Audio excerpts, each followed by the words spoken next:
I never believed people could be so obsessed with control that they would destroy something as basic and essential as a road just to force someone out of their home.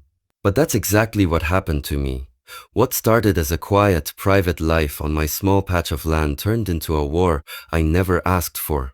A war that changed everything: my peace, my trust, and eventually my understanding of how far certain people will go when they think money gives them power over others.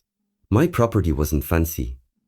It wasn't new. It didn't have the neat lawns or sparkling windows the surrounding houses had. But it was mine, bought with my hard-earned money long before the HOA existed. I lived just outside what eventually became a $15 million luxury neighborhood. I was the outsider, the one home that didn't fit their image of perfection, and the HOA hated that.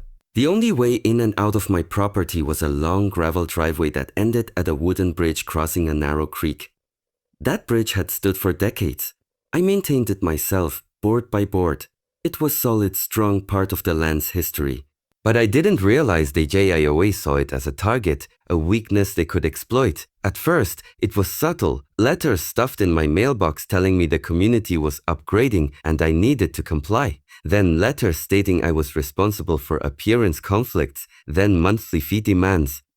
All of which I ignored because my land was never, at any point, a part of their HOA jurisdiction. The rules didn't apply to me. But power-hungry people don't like hearing that. Eventually, they escalated. One morning, I found a note taped to my door. No envelope, no name. Just a message written in bold marker. You're holding back the development of this community. Cooperate. That was the first time I felt something darker brewing beneath the surface. Not rules, not policy, malice. The next week, heavy equipment appeared near the creek.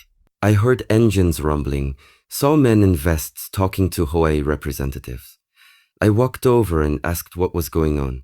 They said they were assessing water flow for future drainage improvements, but they were nowhere near the drainage system. They were inches from the border of my property, near the underside of my bridge. I told them they had no permission to be there. The HOA rep, an older lady with sunglasses too big for her face, gave me a thin smile and said, "We're improving the community. You'll thank us later." Then she turned her back on me like I didn't exist. That night, I couldn't sleep. Something felt off. I walked outside just after midnight, following my flashlight beam toward the bridge. The workers were gone. The equipment was gone. But the feeling wasn't. It all exploded the next morning. At sunrise, I heard a loud cracking sound, deep and violent, echoing across the creek. A sound no one could mistake. I sprinted down the driveway, heart pounding, and when I reached the creek, my legs nearly gave out. My bridge, my only access, was in pieces.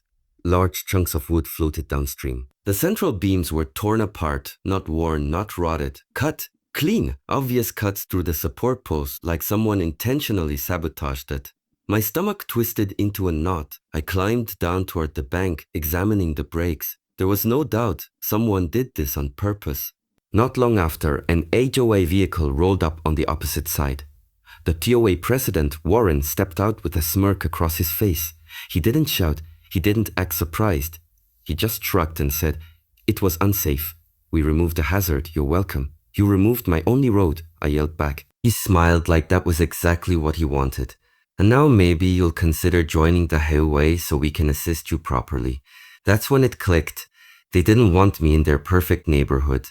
They wanted me gone, and they were willing to cripple me, literally trap me on my own land to do it. I called the sheriff.